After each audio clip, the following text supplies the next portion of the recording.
Hello friends, welcome to Creative Medicine. In this lecture, we will learn about a person sees a rope and gets afraid that it is a snake. This is noun as. Here, seeing a rope is a stimulus. So, in the presence of this rope, he perceives the rope as snake. So, this is false perception. False perception in the presence of a stimulus is illusion. What is hallucination?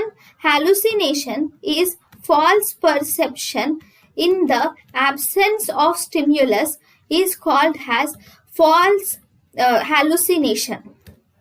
Delusion is strong false belief is delusion. Okay. Depersonalization and derealization. Depersonalization is the feeling as if he is wrong, his body is not correct. That is depersonalization. Derealization is a feeling where the patient thinks that the surroundings are not good, they are not well, they are not proper. That is derealization. Thank you and thank you for watching.